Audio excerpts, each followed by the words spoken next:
La nouvelle directrice générale du Fonds monétaire international, Kristalina Georgieva, est la première personne issue d'une économie émergente à diriger le FMI. De nationalité bulgare, elle affirme que son objectif est de renforcer le fonds. Quelques jours avant les assemblées annuelles du Fonds monétaire international et du groupe de la Banque mondiale, Kristalina Georgieva me rejoint sur Euronews dans le cadre de The Global Conversation. Madame Georgieva, merci de m'accorder cet entretien. Merci de me recevoir. Vous prenez les rênes du FMI à un moment où les tensions commerciales s'intensifient et que l'économie mondiale ralentit. Tout d'abord, quelle est l'ampleur de ce ralentissement ? En 2 ans, le monde est passé d'une phase ascendante synchronisée, c'est-à-dire d'une croissance accélérée, à un ralentissement synchronisé.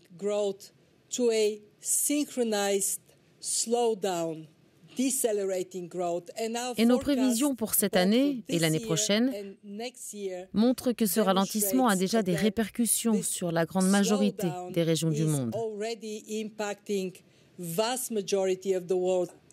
Il est important de reconnaître que la croissance continue, mais pas avec la rapidité nécessaire pour répondre aux aspirations de la population. Et quand nous examinons les raisons de ce ralentissement, il faut reconnaître que les tensions commerciales ont un impact.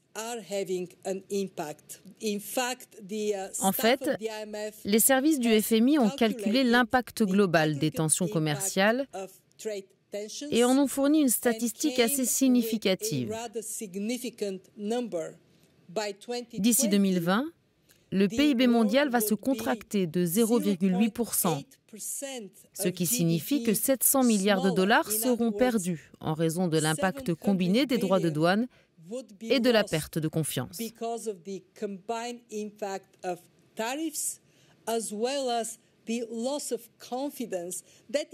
Cette perte de confiance a même un impact plus important que les droits de douane pour freiner la croissance mondiale. Comment les tensions actuelles entre les États-Unis et la Chine ont-elles un impact sur l'Europe ? Quelle est votre évaluation des tensions commerciales entre les États-Unis et l'Union européenne ? Il y a cette augmentation progressive des droits de douane, annoncée ou déjà mise en œuvre, qui freine la croissance partout.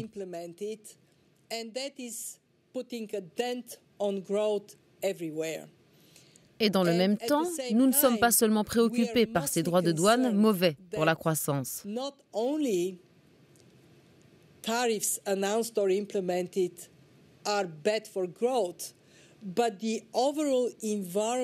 Il y a aussi le climat général d'incertitude, aggravé par l'inconnu généré par le Brexit, mais également l'incertitude provenant des tensions géopolitiques dans de nombreux pays. Dans cet environnement d'incertitude, l'attitude de nombreux investisseurs est attentiste.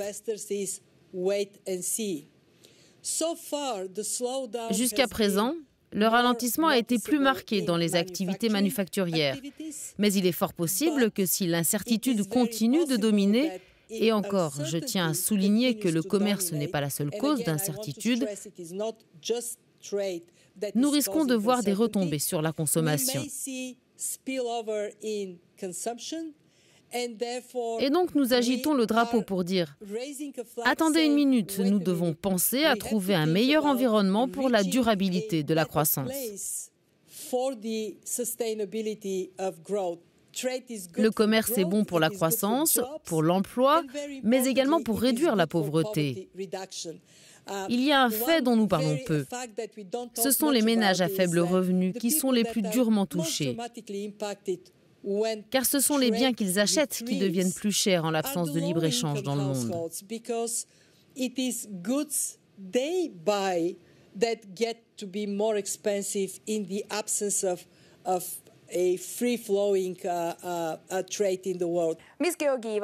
Madame Georgieva, quels sont les principaux défis et les menaces en ce qui concerne l'Europe ? Ce que nous voyons en Europe est à peu près ce que nous voyons dans d'autres économies avancées. Il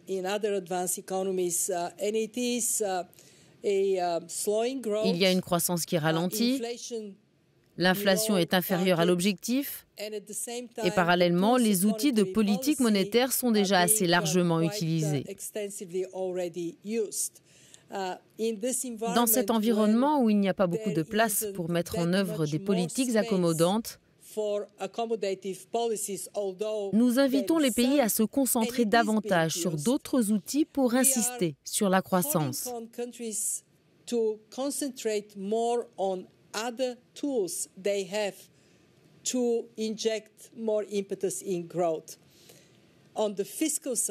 Sur le plan fiscal, certaines économies européennes disposent davantage d'espace budgétaire. Je pense à l'Allemagne et aux Pays-Bas. Ils peuvent se préparer à le déployer ou, comme c'est le cas aux Pays-Bas, déjà prendre des mesures pour le faire. Le domaine de réforme le plus difficile et pourtant le plus souhaitable est celui de la structure. L'automatisation, l'évolution très rapide des technologies numériques, l'intelligence artificielle, tout ceci impose de nouvelles exigences au pays. Et par conséquent, réformer les marchés du travail, investir dans les compétences de demain, dans le capital humain, peut et doit être une priorité pour les décideurs, afin que l'Europe puisse gagner en compétitivité pour l'avenir. En dehors des tensions commerciales, du protectionnisme, du Brexit en Europe, à quelles menaces devons-nous accorder plus d'attention? Quelle est la prochaine bombe à retardement? Selon moi, nous devons en priorité prêter attention aux risques du changement climatique. Nous avons vu comment la force de la nature peut avoir un impact considérable sur les économies, et nous devons nous préparer à ce que davantage de ces chocs se produisent.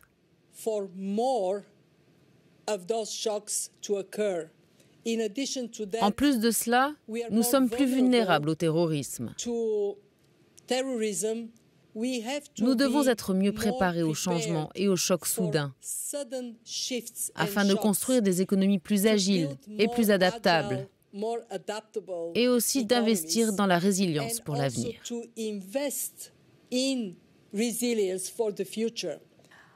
Kristalina Georgieva, directrice générale du FMI, merci beaucoup pour cette interview.